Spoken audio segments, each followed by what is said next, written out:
Welcome to the Navigating Sports Business Podcast. I'm Charles Rolston, VP of Consulting here at Navigate, and I'm joined by our founder, AJ Maestas. And today, surprise, surprise, AJ, we're going to talk about the state of college sports and our predictions for where it looks over the next decade. And I know that we could be here all day on this topic, so we're going to keep it as high level as possible. You know, we see directionally that college sports is continuing to expand. Viewership is getting higher, revenues are increasing, expenses are increasing.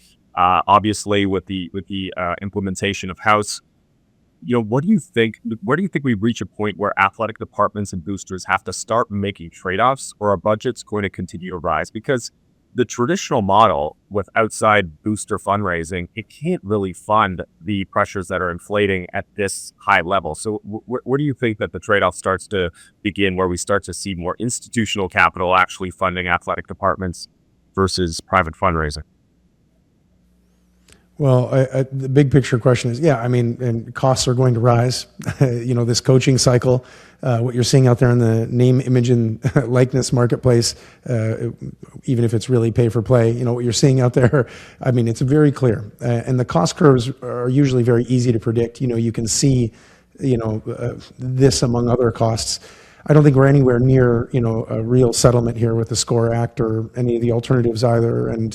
And the direction those will go from where they are today is, I think, more favorable to the athletes and their compensation and benefits. So that's another, bump up on the cost curve. So yeah, I think it's pretty realistic. It has to come from somewhere. Now, we've noted this in past podcasts, but just as a reminder for, someone who's hearing this for the first time, we basically believe college athletics gets about 57 cents on the dollar if it was a private for-profit entity. Now, do I believe you can close all of that gap? No, that's easy to say and hard to do. And it's a university. It's a not-for-profit. There's other missions a university is serving. So I don't think you would get there all the way to a for-profit professional sports entity, but certainly you can bridge that gap that we're describing. So yeah, what you were talking about, monetized currently at 57 cents on the dollar compared to the pro space. You won't see so much interest from private equity and institutional investors unless they thought that the sport, the athletics ecosystem as a whole in collegiate athletics, was under monetized. But it's tough to think about that as a fan when you see that the SEC and the Big Ten, for example, they're on track for somewhere around 106 and $96 million respectively per school with their next wave of media contracts. That sounds like a lot of money when you're just within the collegiate athletics bubble. And that some of these various Super League concepts, they project as high as $207 million per school per year. And I know that this is a topic, that hasn't received a lot of attention since the start of the season. But do you think that we ever see something like that come to be and these conversations start to bubble up a little bit more? Well, you mean like the Super League the threat is there. I don't know about 270 million per, university on average, but, and I think some of these Super League efforts are overstating what can be drawn out of the media marketplace, and we can dive into that and drill down if you want to. But yeah, the temptation is there, and I do think it's true that some consolidation, right, that collective bargaining, not splintering those rights among so many conferences, playing tougher schedules, I think creative, better scheduling essentially overall, especially the non-conference games. I think there's a bunch of ways that a lot more money is on the table there. And that's before you get into other things that could be run, more efficiently. This is a positive for the effort and what the Big Ten's trying to do, right? And create an entity that sells sponsorships. Look at the way the pro leagues do these activities, and if you're to do that for a super conference, would it yield more dollars than currently today? Yeah, the answer is yes. So it's a threat. It's a threat and a heck of a temptation for some of those schools that would definitely be included in a super league to not only step forward as they will with their next television deal, but maybe even go further. It's it's very real, and the private equity money will be there.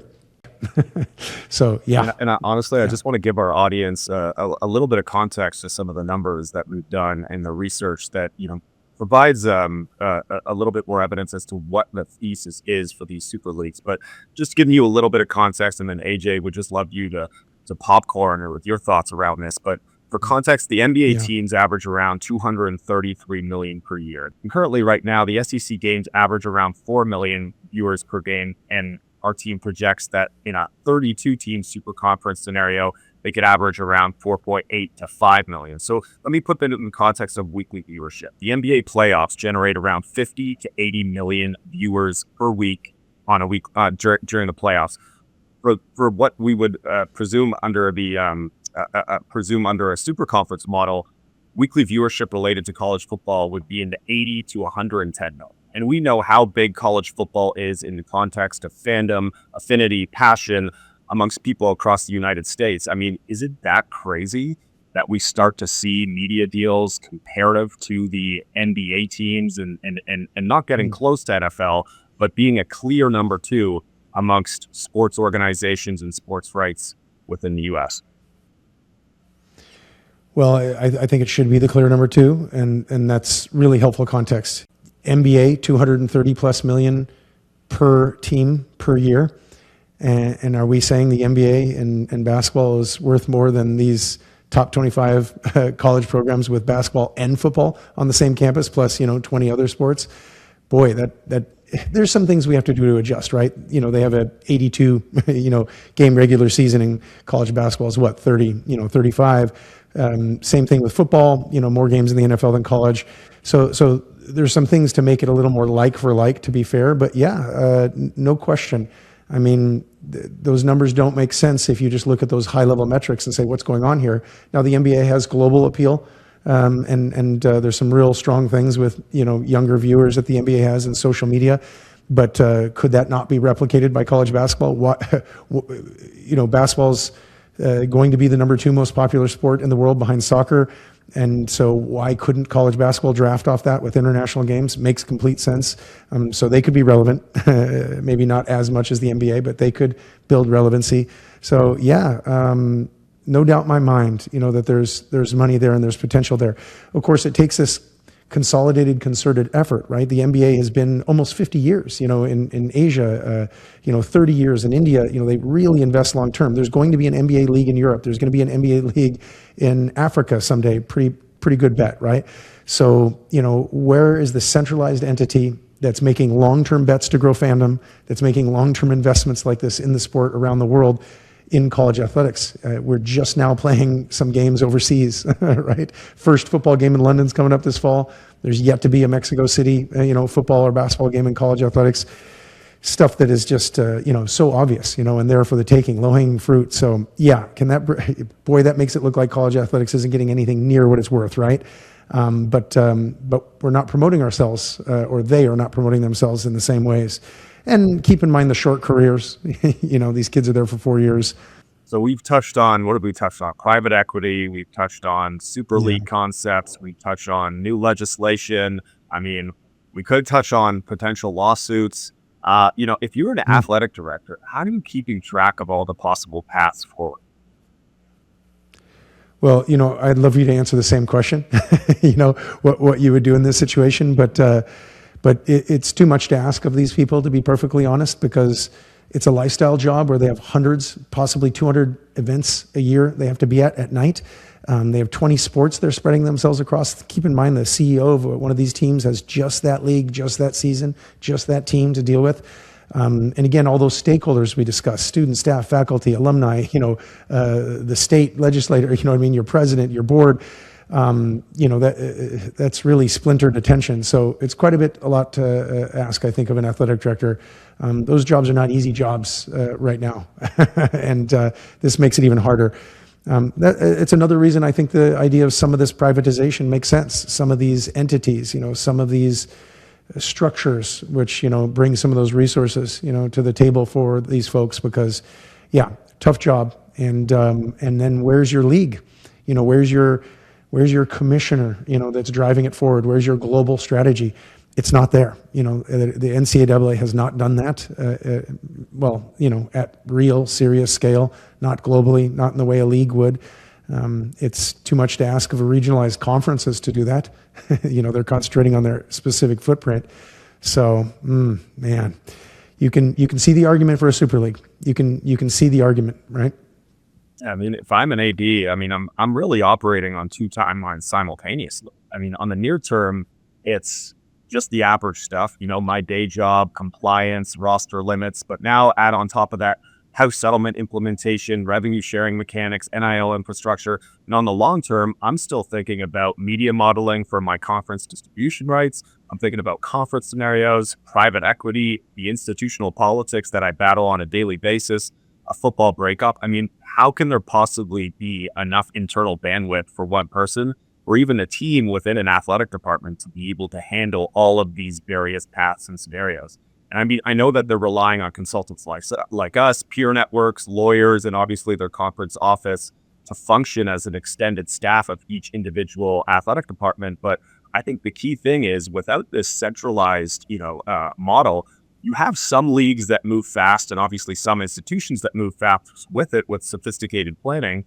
And then you have others that are totally reactive. So you have ADs having to prepare for decisions, that they ultimately won't control in the future. And I think the biggest thing that's changed over the past several years is that the pace of the change has exceeded the pace of the governance. Most universities usually operate on a 12 to 18 month cycle, but now college sports is shifting towards a 3 to 6 month or even faster with all of these changes that have been happening over the past year. And so how do athletic directors who have grown up in this role and been in college athletics for the past 30 years adapt to something that's changed so drastically from what they're used to? Oh, yeah, so brutal.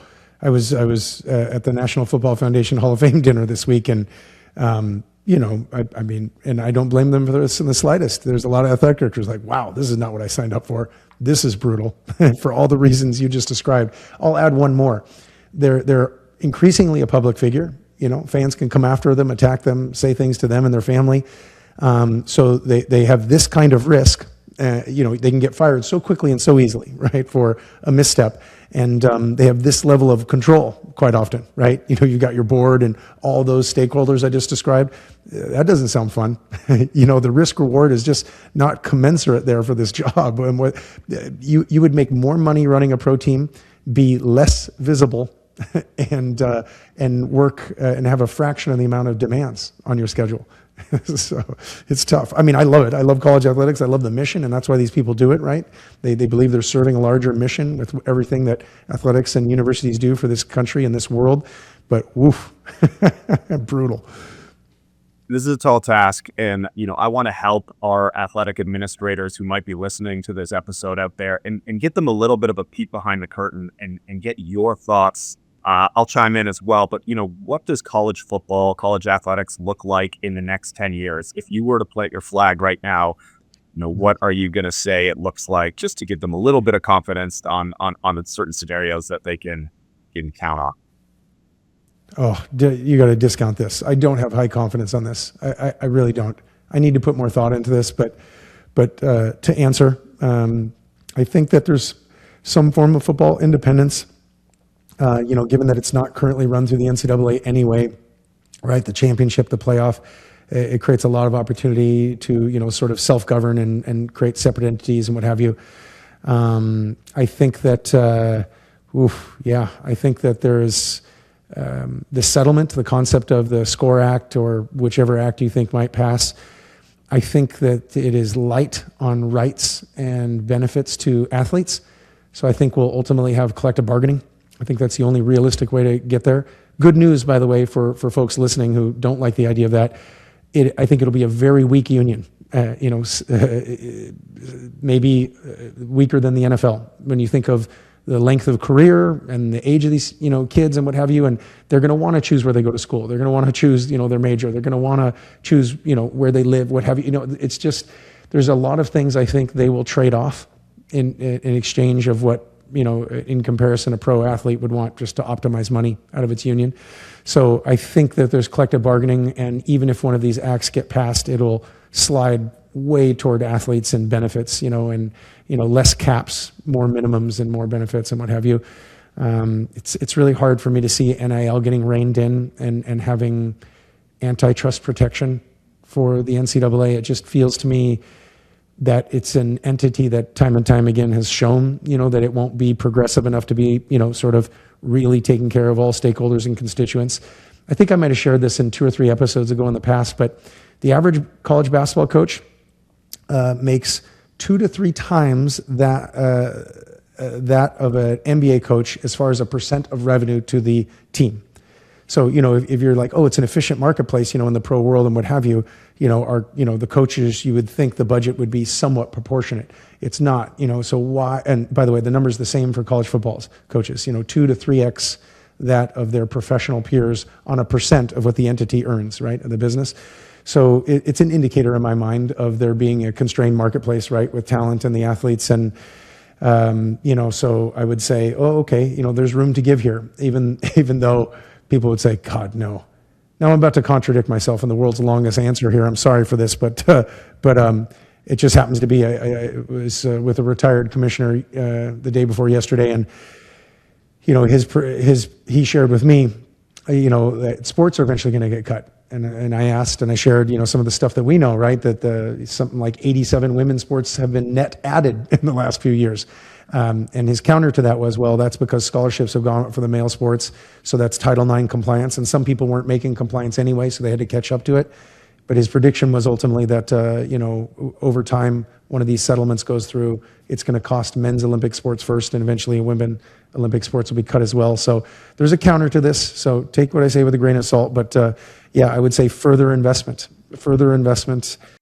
So right now we're seeing between 22 and 23% revenue sharing with athletes. You think that looks more like a pro model where you get between 45 and 48%, but I assume in exchange for that, the institutions would have more security over how long that they're keeping their players. Maybe if it's multi-year instead of just, the way that the portal chaos happens on an annual basis. Now, yeah, I wouldn't even say that far. I wouldn't go anywhere near as far as where the pro sports world, because there's all these other benefits and reasons and things that these kids will want, including an education, right?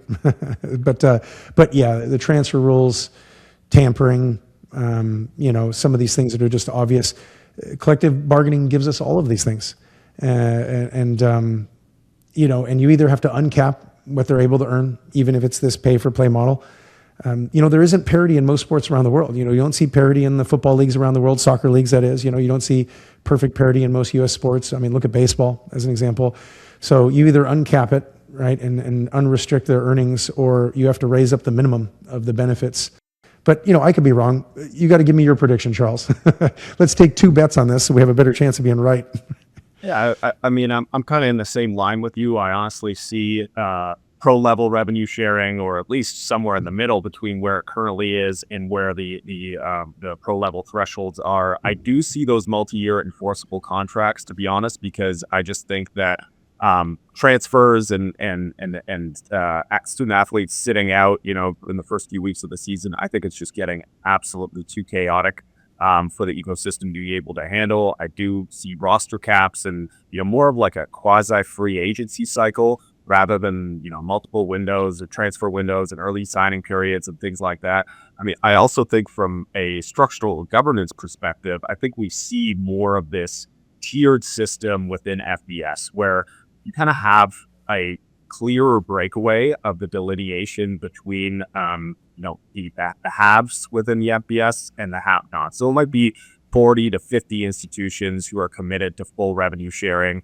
And then you have the tier 2, which is more of the resource constrained FBS where, they're going to be considering on an annual basis whether to keep funding their football program or to drop it entirely. I think we need this centralized model. I don't think that we can keep going through this cycle of trying to get new legislation passed, new rules that end up, having gray areas and loopholes that can be taken advantage of every single year. I think we need some clear rules here and a clear structure and some type of centralized entity that can really focus on what is best for the sport, but also collegiate athletics as a whole. And I think if they have that type of objective in mind, the revenue is going to follow. I know that external cost pressures are going to keep, pounding on the doors of athletic departments, but I think with a centralized model, they will be able to clear those expense growth rates by coming up with new ways to generate revenue and consolidating media rights and consolidating sponsorships and licensing across the top schools. So, that's my opinion. I'm putting a grain of salt on that too, because I don't have a high level of confidence, but, we like to put ourselves out there on this podcast. Good. I mean, we should, right? I mean, it's fun. And honestly, it's our job to see the future on behalf of our clients, right? And prepare for it. So yeah, we should have a point of view. Absolutely. All right. Well, thank you again for listening to another episode of Navigating Sports Business. I'm Charles Rolston, joined by AJ Maestas. Again, if you have any questions or comments for us, you can find us on our website, www.nbgt.com, or our personal LinkedIn. And you can always email me at charles@nbgt.com. If you've listened all the way to the end, we appreciate you, and we will see you on the next episode.